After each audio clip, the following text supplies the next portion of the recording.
আসসালামু আলাইকুম। আজকে আসছি আমাদের বাসাইল থানায় যে যারা কাজ করে, গ্রাম পুলিশের যে কাজ করে, গ্রাম পুলিশ হাবলা ইউনিয়নের ৯ নং হাবলা ইউনিয়নের যে ৭ জন, আপনারা ৯ জন, মোট হইল ৯ জন হইল গ্রাম পুলিশ। তাদের সাথে একটু কথা বলবো, যারা আমাদের হাবলা ইউনিয়নের সদস্য, হাবলা ইউনিয়ন পরিষদে যারা কাজ করে, তারা কেমন আছে বা কিভাবে কাজ করে একটু জানার চেষ্টা করব।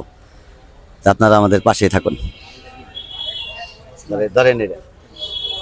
আসসালামু আলাইকুম। ওয়ালাইকুম সালাম। ভালো আছেন? এই তো আলহামদুলিল্লাহ ভালো আছেন? আপনার নাম কি? আমার নাম মোহাম্মদ হাসানুল মামুন। আমার বাড়ি টেঙ্গুরিয়াপাড়া গ্রাম। আমি ৯ নং হাবলা ইউনিয়ন পরিষদের একজন গ্রাম পুলিশ। তো আজকে আমাদের সাপ্তাহিক থানা হাজিরা। তো থানা হাজিরা প্রত্যেক সোমবারে আমরা বাসাইল উপজেলার মধ্যে মোট ৬টি ইউনিয়ন পরিষদ আছে। তো তার মধ্যে আমরা ৯ নং হাবলা ইউনিয়ন পরিষদ। তো প্রত্যেক সোমবারে আমরা এই হাবলা ইউনিয়ন পরিষদ এবং অন্যান্য যে 5টি ইউনিয়ন পরিষদ আছে, থানা হাজিরা উপলক্ষে প্রত্যেক সোমবারে আমরা বাসাইলে উপস্থিত হই এবং উপজেলাতে থানাতে উপস্থিত হই এবং উপজেলা পরিষদে উপস্থিত হই। এখানে আমাদের সাপ্তাহিক হাজিরা দিতে হয়। আচ্ছা, ধন্যবাদ। ভাইয়ের নাম কি? মোহাম্মদ এনামুল হক বিপুল। আপনার বাড়ি কোথায়? গ্রাম নাহালি। গ্রাম নাহালি। আচ্ছা, ঠিক আছে। এটা গ্রাম নাহালি। আর এটা হলো লক্ষণ সরকার। জি। শুনো ভাই, আমার খুব কাছের মানুষ, একবারে কাছের, বাড়ির কাছে আর কি, ঘরের কাছে। লক্ষণ সরকার, তোমার এই কাজ কেমন লাগে? মোটামুটি ভালোই লাগে, খারাপ না। ভালোই লাগে। কিন্তু বাড়ি থেকে বেতনটা ডিউটি করা অনেক ভালোই লাগে। ভালোই লাগে, কিন্তু বেতনটা তো ভালো না। যে বেতন পাই ওই বেতনে তো আমাদের চলেই না দিন। আরেকটু সামনে নাও। ঠিক আছে, যে বেতন হয়, বেতন তো সংসারই চলে না। 7,500 টাকা বেতন। তোমাদের রেশন আছে কি? রেশন নাই। রেশন নেই। না, রেশন নাই, বেতন আর কি। বেতন। আচ্ছা, ঠিক আছে। আমি আচ্ছা, সংশ্লিষ্ট আরেকটু কর্মকর্তা যারা আছেন, আরেকটু তাদের বলি। সাথে আমি তো বলার চেষ্টা আমাদের যে বেতন কাঠামো, এই বেতন কাঠামোটা এতটাই নাজুক যে আমাদের বেতন যে তৈরি হয় দুটি অংশ থেকে, একটা হলো ইউনিয়ন পরিষদের অংশ আর একটা হলো সরকারি অংশ। তো আমাদের বর্তমান বেতন হলো 7,500 টাকা। এই 7,500 টাকার মধ্যে থেকে ইউপি অংশ থেকে দেওয়া হয় এবং সরকারি অংশ থেকে দেওয়া হয়। তো এই বেতনে আমাদের একটা মানুষের প্রত্যেকটা সুনাগরিকের মৌলিক 5টি চাহিদা থাকে। তার মধ্যে খাদ্য, বস্ত্র, বাসস্থান, শিক্ষা, চিকিৎসা।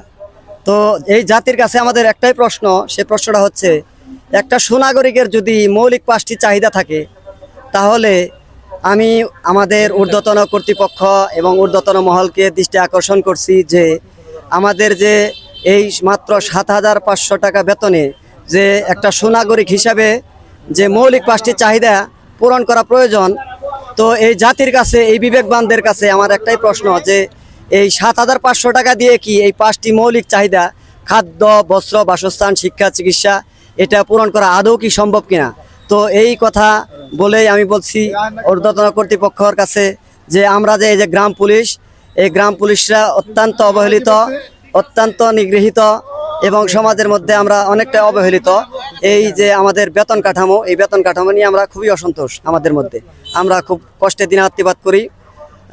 যেমন আমাদের সন্তান আছে, কারো পিতামাতা আছে, বৃদ্ধ পিতামাতা আছে, তাদের চিকিৎসা ভার, তারপরে যাদের সন্তান আছে তাদের স্কুলে পড়াশোনা, সব কিছু মিলিয়ে আমরা অনেক কষ্টে দিনাতিপাত করি। তো আমরা প্রজাতন্ত্রের অনেক কাজের সাথে আমরা জড়িত। যেমন মনে করেন যে আমাদের গ্রাম পুলিশদের প্রধান দায়িত্ব হচ্ছে জন্ম ও মৃত্যু নিবন্ধন করা এবং বাল্যবিবাহ রোধ, মাদক, ইফটিজিং, তারপরে বিভিন্ন প্রকার কি বলে আমাদের যে থানার যে হুকুম তামিলগুলো করতে হয়, এই ওয়ারেন্টের আসামিদের ধরার ক্ষেত্রে আমাদের সহায়তা করতে হয়। নানান ঝুঁকি নিয়ে আমরা কাজ করে থাকি। এই ঝুঁকির মধ্যে থেকে আমাদের যে বেতন কাঠামোটা, এটা অত্যন্ত নাজুক। তো আমরা আমাদের এই বাসাইল উপজেলার সমস্ত গ্রাম পুলিশের পক্ষ থেকে আমাদের ঊর্ধ্বতন মহলকে আমরা দৃষ্টি আকর্ষণ করছি, যাতে আমাদের এই দুঃখ দুর্দশা এবং আমাদের যে বেতন কাঠামো, তো দীর্ঘ সময় দেখা যায় আমাদের বেতনটাও ঠিক মতো হয় না। এই 7,500 টাকা বেতন কোনো সময় 2 মাস পরে, কোনো সময় 1 মাস পরে, বিভিন্ন সময় নানান জটিলতার মধ্যে থেকে আমরা এই বেতন কাঠামো থেকে আমরা অনেকটাই দেরিতে আমরা এই বেতন পেয়ে থাকি। সমস্যা হয়ে যায় আমাদের পরিবার পরিচালনা করতে, আমাদের সন্তানদের পড়াশোনা করাতে, আমাদের বৃদ্ধ পিতামা যা আছে যাদের ওষুধ চিকিৎসা এগুলো নিয়ে আমরা অনেকটা হতাশ।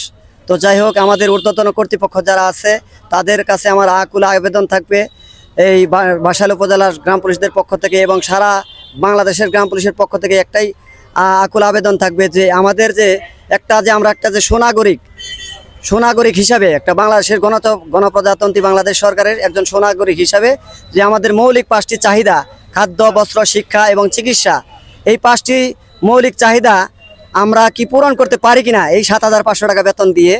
তো আমরা আমাদের ঊর্ধ্বতন কর্তৃপক্ষ এবং ঊর্ধ্বতন মহলকে এই একটি কথাই বারবার মেসেজ করে আমি স্মরণ করে দিচ্ছি যে মৌলিক 5টি চাহিদা এই 7,500 টাকায় পূরণ করা আদৌ কি সম্ভব কিনা, এই প্রশ্নটি আমি ছুড়ে দিলাম আমাদের ঊর্ধ্বতন কর্তৃপক্ষের কাছে।